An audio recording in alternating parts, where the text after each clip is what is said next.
साहेब, तो असा काहीही प्रयोग लहानपणापासून करतो, पण एखाद्या माणसावर प्रयोग करेल हा विचार माझ्या स्वप्नातही केला नव्हता मी.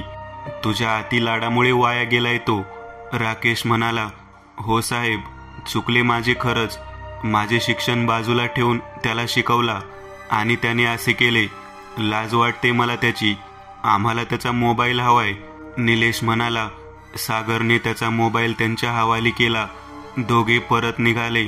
शहरात परत येताच निलेशने आपल्या टीममधल्या टेक्निकल एक्सपर्ट विश्वासकडे मोबाईल दिला. त्याने फोनमधून माहिती काढायला सुरुवात केली. सर, काही CCTV फुटेज मिळालेत. त्यात हातात कुऱ्हाड घेऊन अत्यंत वेगाने नितीन धावताना दिसलाय. निलेश आणि राकेश दोघांनी ती फुटेज बघितली. कोणत्याही मनुष्याला शक्य नसेल अशा वेगाने तो धावत होता. शहरात शोध घेणाऱ्या टीमला हवालदार नितीनचे गटारीत पडलेले धड सापडले होते. याचा अर्थ रात्रीच निराकारने नवा होस्ट शोधला होता. निलेशने एका टीमला शिवमचा शोध घेण्याचे काम सोपवले आणि तो, राकेश आणि 2 कमांडो शहरात तपास करत एकांत असलेल्या गर्द झाडीच्या ठिकाणी निराकारच्या नव्या होस्टला शोधण्याचे काम सुरू केले होते. सावधगिरीचा उपाय म्हणून राजच्या घराजवळ काही अंतरावर काही कमांडो तैनात ठेवण्यात आले. अंधार पडला होता. त्रिशंकपुरात शुकशुकाट झाला होता. सर्वत्र एका सूटने पूर्णपणे झाकलेले कमांडो आणि पोलीस फिरत होते. सर्व यंत्रणा त्या शहराच्या गल्लीगल्लीत फिरत होती. आता अनेक नवीन CCTV कॅमेरे बसविण्यात आले होते. त्याद्वारेही नजर राखली जात होती. पण आज निराकार तिथे नव्हता. हातात एक लोखंडी गज घेऊन तो त्रिशंकपुराच्या बाहेर त्या लहानशा गावाकडे जात होता. वेगवेगळ्या शेतातून चिखल तुडवत मुख्य रस्त्याने न जाता स्वतःचा वेगळा मार्ग निवडून एका टेकडीवरून तो गावाकडे बघत होता. इथले बेसावध लोक, अनेकांचे खून. त्याने आपली जीभ बाहेर काढली, ओठांवरून विचित्रपणे फिरवली आणि तिकडे धावला. आता तो गावात येऊन पोहोचला होता. कोणी दुकानातून सामान घेत होते. ओट्यावर बसून काही माणसे गप्पा मारत बसली होती.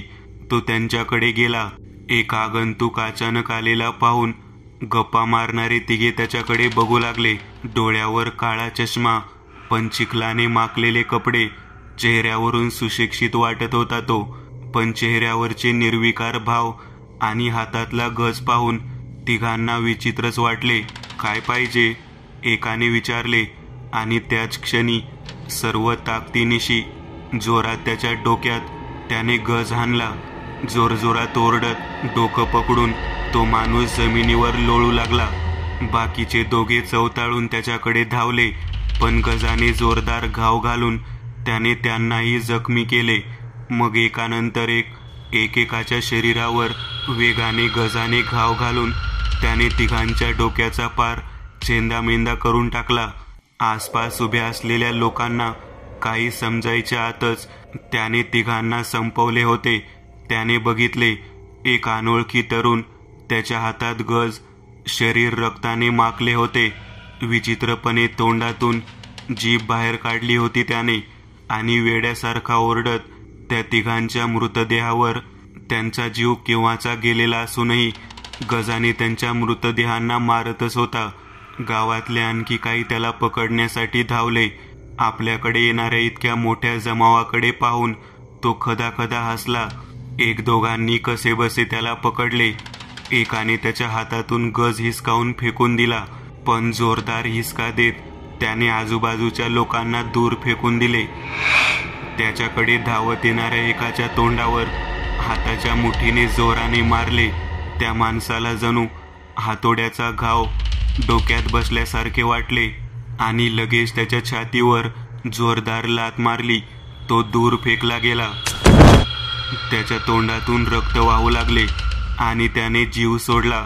पळत जाऊन त्याने गज उचलला आणि एकाकडे वेगाने भिरकावला. तो त्या माणसाच्या कपाळातून आरपार शिरला. बाकीचे लोक त्याला काही करणार तोच फाटकन कवटी फुटली आणि त्याचे धड जमिनीवर कोसळले. त्याच्या अचानक झालेल्या हल्ल्यात गावातले 5 ठार झाले होते. इतरांनाही जखमा झाल्या होत्या. एकाने पोलिसांना फोन केला होता. निलेश आणि त्याच्या टीमला या घटनेविषयी कळताच ते गावाकडे निघाले. गावी आल्यावर रक्ताच्या थारोळ्यात मरून पडलेले गावकरी पाहून निलेशला त्याच्या क्रूरतेची जाणीव झाली होती. प्रचंड मानवी संहार करणे याच उद्देशाने तो या जगात आलेला होता. 2 पोरांच्या मूर्खपणामुळे संपूर्ण मानवजातीवर घोर संकट ओढवले होते. साहेब पिक्चरमध्ये दाखवतात बघा, तसा तो एकाच वेळी अनेकांना फेकून देत होता. लई ताकद होती त्याच्या अंगात. एक जण म्हणाला, हो साहेब. तोंडातून जीभ बाहेर काढून विचित्र ओरडत एकेकाला मारत होता आणि लोकांना मारताना त्याच्या चेहऱ्यावर एक वेगळाच आनंद दिसत होता. लोकांच्या बोलण्यावरून इन्स्पेक्टर निलेशला दहशतीची तीव्रता जाणवत होती. गावात आणखी काही कमांडो येऊन पोहोचले, त्यामुळे गावाला आता लष्करी छावणीचे स्वरूप प्राप्त झालेले. एक एक कमांडो परिसर धुंडाळून काढत होता. एक काम करा, आतापर्यंत तुमच्या बरोबर एखादा जण होता आणि आता तो बेपत्ता आहे. असा कोणी असेल तर मला सांगा. राकेशने तिथे उभ्या असलेल्या लोकांना सांगितले. सगळे इकडे तिकडे बघू लागले. निलेश तिथे उभ्या असलेल्या राघवकडे आला. तुला खास बोलावून घेतले मी. गावातले लोक वर्णन करतील त्यानुसार हल्लेखोर तरुणाचे स्केच काढून घे. क्विक. राघव कामाला लागला. काही वेळातच कागदावर वर्णनानुसार तरुणाचे चित्र काढून त्याने निलेशला दिले. निलेशने फोटो काढून ते चित्र मेहुलला पाठवून दिले व त्यास फोन केला. एक फोटो टाकलाय तुला. तुझ्या खबऱ्यांना कामाला लाव आणि त्या फोटोतल्या तरुणाविषयी काहीही करून माहिती मिळव. ओके. जसे जसे दिवस जात आहेत तो आणखीन आक्रमक होतोय रे. अगदी सुरुवातीला त्याने संतोष नावाच्या व्यक्तीवर हल्ला केला तेव्हा आजच्या तुलनेने तो कमजोर होता, पण आता त्याची शक्ती फारच वाढलीये.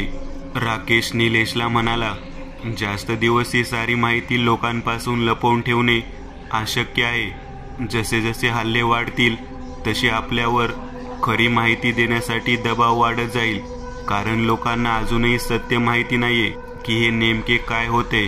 अफवा पसरतील.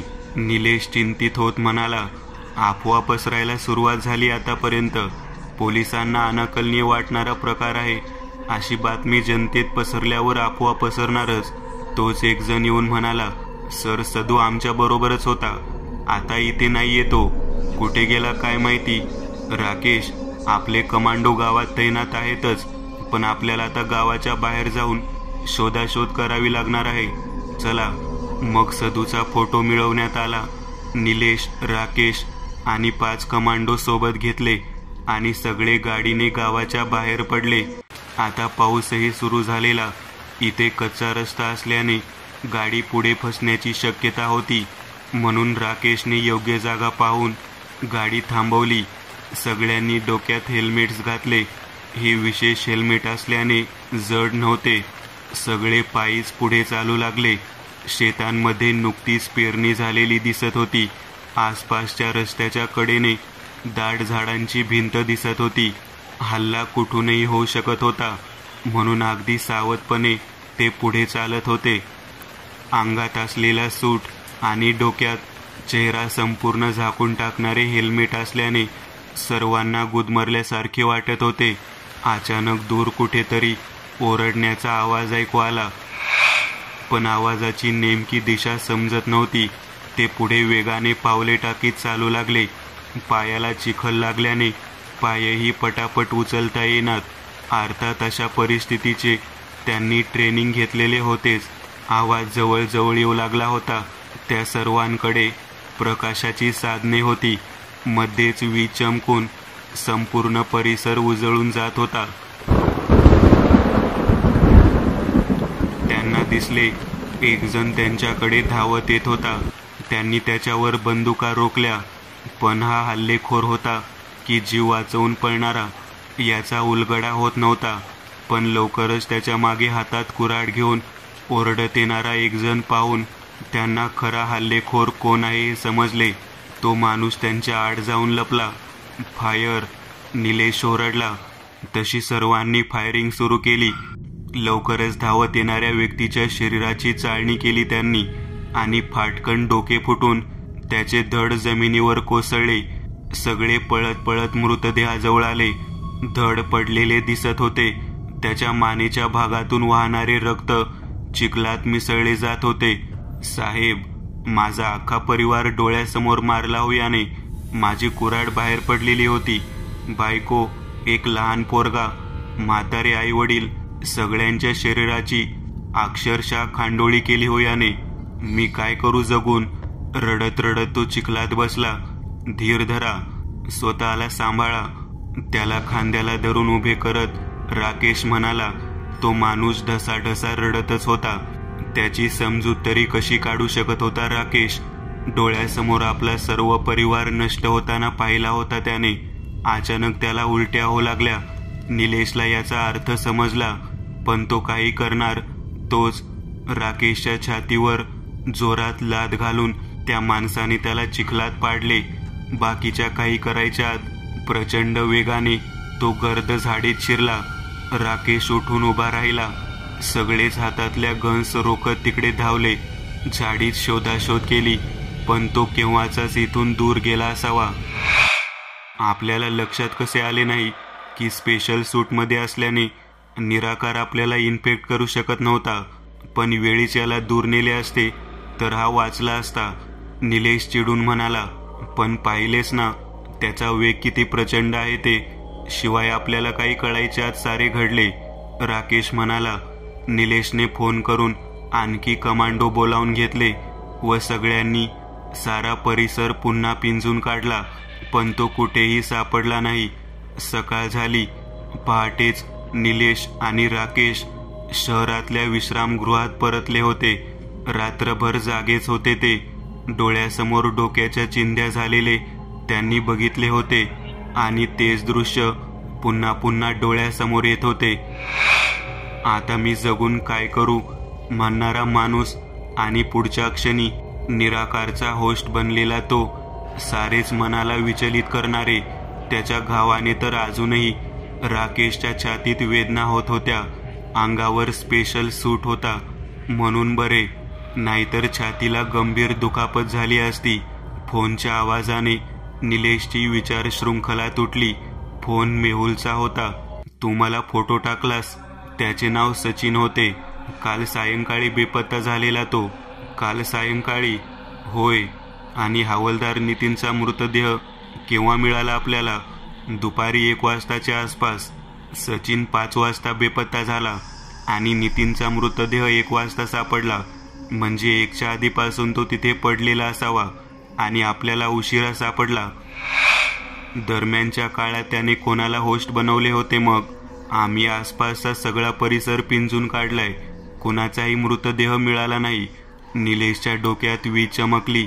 मनुष्य नाही, पण काय एखाद्या जनावराचा मृतदेह मिळाला होता काय? नाही.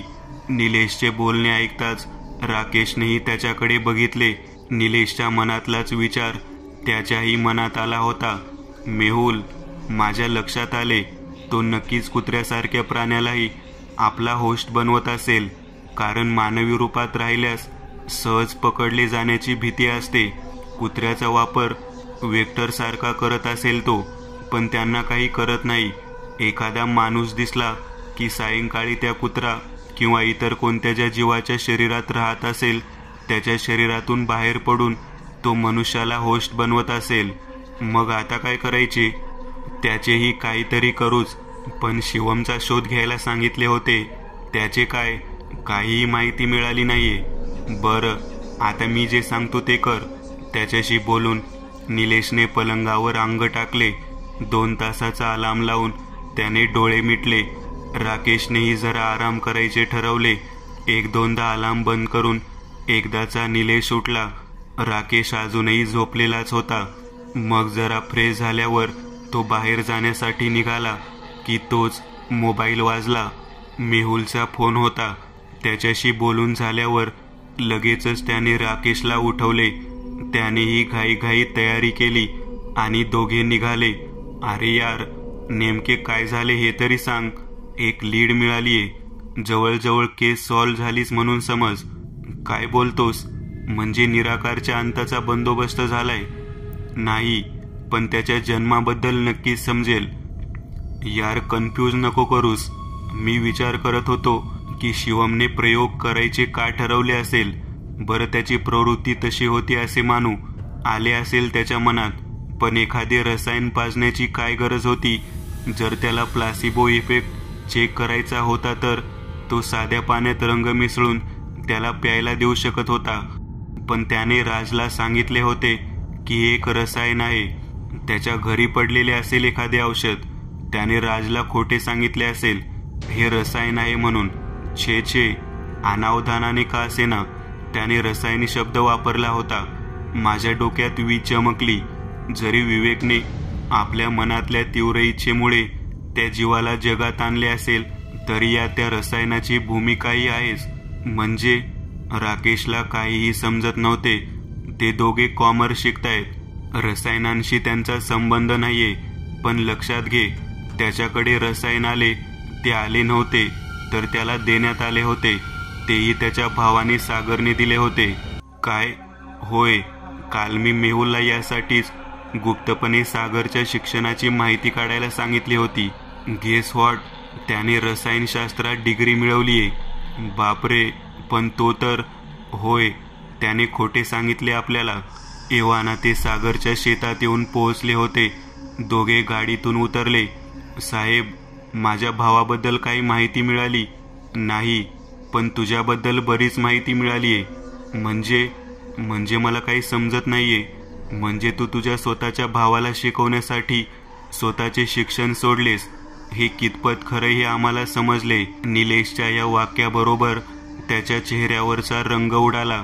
आम्हाला माहिती मिळालीये की तू रसायनशास्त्रात डिग्री मिळवली आहेस. तू एक हुशार विद्यार्थी होतास. तुझे उत्कृष्ट काम आणि ज्ञान पाहून प्रसिद्ध शास्त्रज्ञ बर्वे यांनी तुला सहाय्यक म्हणून नेमले होते, राईट? सागर एक एक पाऊल मागे टाकू लागला होता. हे लक्षात येताच राकेशने त्याची कॉलर पकडून त्याला जवळ ओढला आणि एक थोबाडीत आणली. त्याला सारे जग गोल गोल फिरत असल्यासारखे वाटले. मग राकेश त्याला ओढत ओढत त्याच्याच घरात घेऊन आला व त्याला खुर्चीवर बसवले. सांगा, नेमका काय प्रकार आहे आणि यात तुझा किती सहभाग आहे? थरथर कापत सागर म्हणाला, मी रसायनशास्त्र डिग्री सगळे खरे आहे, पण यात माझा काहीही हात नाही. कॉलेजमधून माहिती मिळाल्यानुसार आणि तुझ्या भावाच्या वर्गमित्रांना विचारल्यानुसार तुझा भाऊ बिलकुल अभ्यासू नव्हता. त्याच्याविषयी ऐकलेल्या गोष्टी पाहता तो स्वतःहून प्रयोग वगैरे करेल असे वाटत नाही. निलेश म्हणाला, राकेश, वाटते याला अजून. सांगतो अजून मार खावा लागणार अशी शक्यता वाटू लागताच तो ओरडला, ग्रेट. आम्ही नेहमीचे पोलीस काम करतात त्यापेक्षा जरा वेगळ्या पद्धतीने काम करतो. त्यामुळे आम्हाला समोरचा खोटे बोलतोय अशी जरा शंका आली तर. हो साहेब, समजले मला. डिग्री प्राप्त केल्यावर डॉक्टर बर्वेंनी मला सहाय्यक म्हणून नेमले. माझी बुद्धिमत्ता पाहून ते प्रभावित झाले होते. लवकरच मी त्यांचा विश्वासू साथीदार बनलो. तेव्हा त्यांनी मला ते आणि त्यांचे वेगवेगळ्या विषय शाखेत तज्ज्ञ असलेले मित्र करत असलेल्या एका सिक्रेट प्रयोगाबद्दल सांगितले. प्रयोगाच्या बऱ्याच बाबी मला समजल्या नसल्या तरी थोडे समजले होते. ते कॅन्सरवर औषध बनवत होते, पण ते औषध तेव्हाच काम करेल जेव्हा पेशंटचा त्या औषधावर पूर्ण विश्वास असेल. त्यांना प्रयोग करून असे अंतिम औषध बनवायचे होते की प्रत्येक पेशंटवर ते औषध काम करेल. म्हणजे हे बरेचसे प्लॅसिबो इफेक्टचा वापर करणार होते. हा इफेक्ट तेव्हाच काम करतो जेव्हा एखाद्या उपचार प्रक्रियेवर पेशंटचा पूर्ण विश्वास असेल. पण प्रत्येकाचे मन आणि मानसिकता वेगळे असल्याने प्लेसबो इफेक्ट प्रत्येकावर सारखाच परिणाम करेल असे नाही. त्यामुळे आधी आम्हाला सब्जेक्टवर अनेक प्रयोग करायचे होते व आमच्या औषधाने सकारात्मक परिणाम झालेल्या पेशंटच्या शरीरात काय बदल झाले, या प्लेसबो इफेक्टने कसे काम केले हे निश्चित जाणून घ्यायचे होते व त्यानुसार औषध बनवायचे होते. पण आधी पेशंटचा विश्वास जिंकायचा होता. पहिल्या एका पेशंटला आम्ही आमचे औषध इंजेक्ट केले तर त्याच्यावर 90% सकारात्मक परिणाम झाला व त्याच्या शरीरातून कॅन्सर पेशी संपल्या. नंतर त्याच औषधाची टेस्ट दुसऱ्या एका पेशंटवर केली, पण परिणाम उलटा झाला. हे असे का झाले हे अजूनही एक कोडेच आहे. कदाचित त्याचा आमच्यावर विश्वास नसावा. त्याचा मृत्यू झाला तसे आम्ही सगळे सब्जेक्ट त्यांच्या पुढे मागे कोणीही नाही असेच निवडले होते. पण या प्रकाराने सगळे हादरले. शिवाय प्रयोगात वापरले गेलेले बरेच रसायन सरकारने बंदी घातलेलेही होते. प्रयोग तातडीने बंद करण्यात आला. 2च दिवसांनी काही कारण नसताना बर्वेंनी मला नोकरीवरून काढून टाकले. मी नोकरी शोधत भटकू लागलो. कुठेही मनासारखी नोकरी मिळाली नाही. मला फार राग आला. इतके ज्ञान असूनही त्याचा उपयोग नव्हता. पदोपदी अपमान वाट्याला येत होता. माझ्याच लाडामुळे वाया गेलेल्या भावाची जबाबदारीही होतीच. मग मी शेतीकडे वळलो. बरीच मेहनत करून भांडवल गोळा केले आणि ठीकठाक उत्पन्न काढले. पण आता मला संपूर्ण मानवजातीबद्दल घृणा निर्माण झाली होती. तिथे असताना मी अनेक रसायने चोरून आणली होती व प्रयोगाची कागदेही होतीच. मग माझ्या मनात एक कल्पना आली. ते करत असलेल्या प्रयोगांच्या अनेक किचकट तांत्रिक बाबी मला समजल्या नसल्या तरी प्लॅसबो इफेक्ट विषयी मात्र बरेच समजले होते. जर प्लेसबो इफेक्ट वापरून आजार नाहीसा करता येत असेल तर काय या जगात एक नवा जीव प्रकट करता येणार नाही. मी कामाला लागलो. रसायने घेऊन प्रयोग करू लागलो. बरेच दिवस गेल्यावर शेवटी मी एक रसायन तयार केले, पण टेस्ट करायला सब्जेक्ट नव्हता. मग मी शिवमला, भोळ्या, कोणत्याही गोष्टीवर सहज विश्वास ठेवणाऱ्या व्यक्तीचा शोध घेण्याचे सांगितले व सारी योजना, रसायनाची संकल्पना त्याला सांगितली. प्रयोग यशस्वी झाला तर एक व्यक्ती 3 कोटी रुपये देणार असल्याचे त्याला सांगितले. मग काय, त्याने विवेकला शोधले. राजला मी सांगितल्यानुसार हा त्याचा स्वतःचा प्रयोग आहे असे सांग असा सल्ला दिला होता.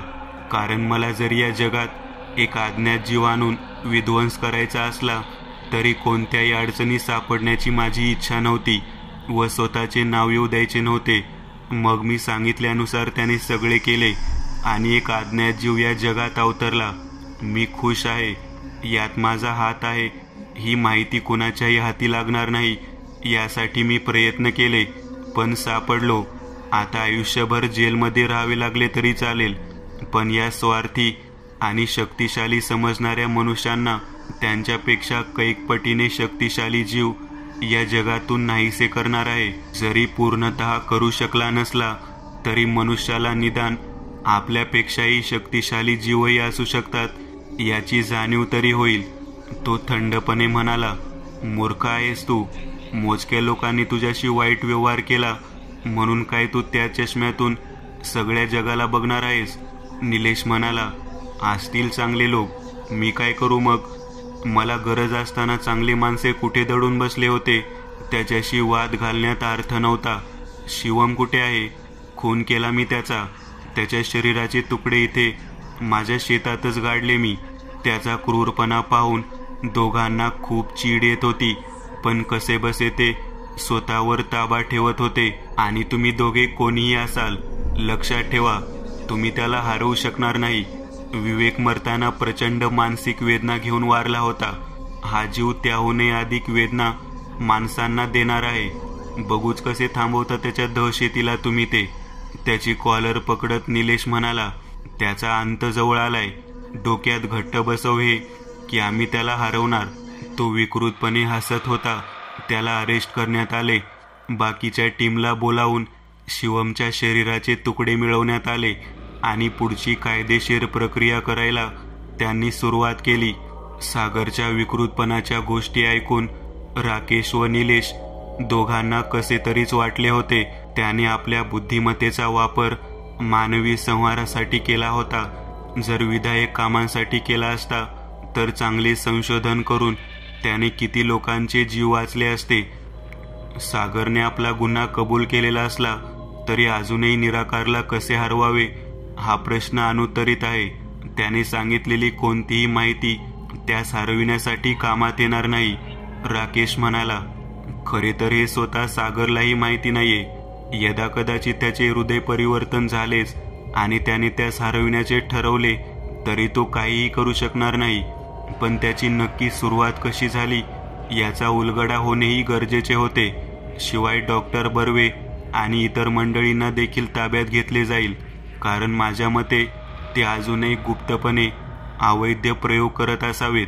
ती केस वेगळी, तीही उघडणार आहेच. आता सध्या आपले टार्गेट निराकारला हरवणे हे आहे, निलेश म्हणाला. रात्र झाली होती. कालची घटना घडल्याने गावात शुकशुकाट पसरलेला. एकही माणूस बाहेर नव्हता. शिवाय कमांडो देखील आज पहारा घालत नव्हते. सारे शहराकडे पहारा घालत असावेत, पण निराकार मूर्ख नव्हता. आज एका नव्या शरीरात हातात नवी कुऱ्हाड घेऊन तो पुन्हा त्याच गावी आला होता. पण ती शांतता त्याला आवडली नाही. त्याला लोकांना किंचाळताना, रडताना, ओरडताना बघायचे होते. मग तो गावातून फिरू लागला. एका घराचा दरवाजा कुऱ्हाडीने घाव घालून घालून तोडला. आत कोणीही नव्हते. मग तो साऱ्या गावातून, गल्ली गल्लीतून फिरायला लागला. तसा दूरवर एक माणूस त्याला दिसला. तो त्याच्या घराच्या दारात उभा राहून याच्याकडेच बघत होता. शिकार दिसल्याच्या आनंदात तो ओरडत त्याच्याकडे धावला. तसा तो माणूस घरात शिरला. विशेष म्हणजे निराकारला दरवाजा तोडण्याची गरज भासली नाही, कारण तो माणूस दरवाजा उघडाच टाकून दुसऱ्या दारातून पळाला होता. तो घरात शिरला, पण त्याच क्षणी त्याला जाणवले कोणीतरी तो आत जाताच बाहेरून दरवाजा लावला होता आणि दुसरा दरवाजाही पटकन बाहेरून बंद करण्यात आला होता. आरेच्या हा तर सापळा होता. काही लक्षात यायच्या आत घराला आग लागली. चारही बाजूने तो आगीने घेरला गेला. काही अंतरावर उभे राहून निलेश, राकेश व दोघे कमांडो घराला जळताना बघत होते. राकेशने खुश होऊन निलेशला टाळीच दिली. अजूनही खुश होण्याची गरज नाहीये मित्रांनो, आपल्याला जवळ जाऊन पाहावे लागेल. चौघे सावधपणे त्या घराकडे निघाले. थोडे जवळ येताच त्यांना अर्धवट भाजलेला एक जण त्यांच्याकडे धावत येताना दिसला. म्हणजे दिवसभर मेहनत घेऊन बनवलेला हा सापळा रचूनही निराकार कसा बसा घराच्या बाहेर पडला होता. तो काही अंतरावर येताच त्याचे डोके फटकन फुटले. यासाठी सगळे सावध होतेच. अर्थात आजही त्या स्पेशल सूटमध्येच ते सगळे होते. त्या कवचामुळे तो जीव त्यांना इन्फेक्ट करू शकणार नव्हता. निलेश व इतरांनी आजूबाजूला शोधाशोध करायला सुरुवात केली. त्यासाठी सगळे वेगवेगळ्या दिशेने गेले. निलेशने बघितले, धडधडून पेटलेल्या घराच्या प्रकाशात त्याला स्पष्ट दिसत होते. राकेश तपास करत होता. त्याच्या काळ्या सूटवर पाठीवर एक लाल भडक जीव चिटकून बसला होता. त्याने घाई केली. धावत जाऊन पाठीवर चिकटलेला लिबलिबीत जीव त्याने पटकन हाताने ओढून काढला व जमिनीवर भिरकावला.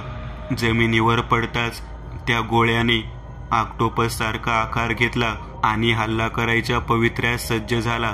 पण निलेशने त्याला संधीच दिली नाही. एकानंतर एक बंदुकीच्या फेरी झाडून त्याने त्याच्या पार चिंध्या केल्या. त्याच्या शरीराचे तुकडे तुकडे झाले व ते निष्प्राण होऊन पडले. एक कमांडो मेटल बॉक्स घेऊन आला. त्यांनी सगळे तुकडे वेचून त्यात टाकले.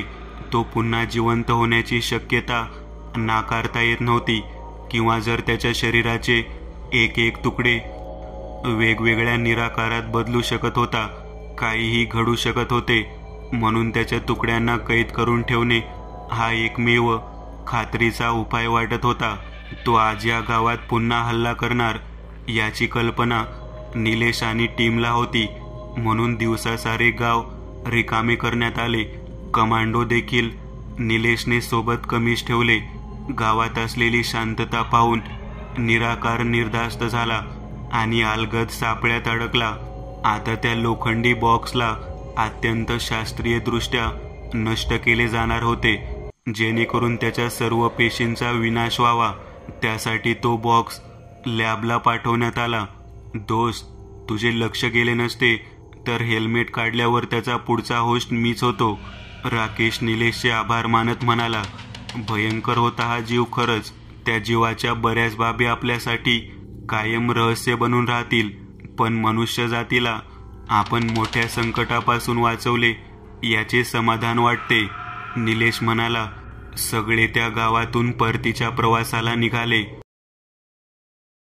मित्रांनो, आज पुरतं एवढंच. तुम्हाला जर काही गोष्ट आवडली असेल तर नक्की लाईक करा.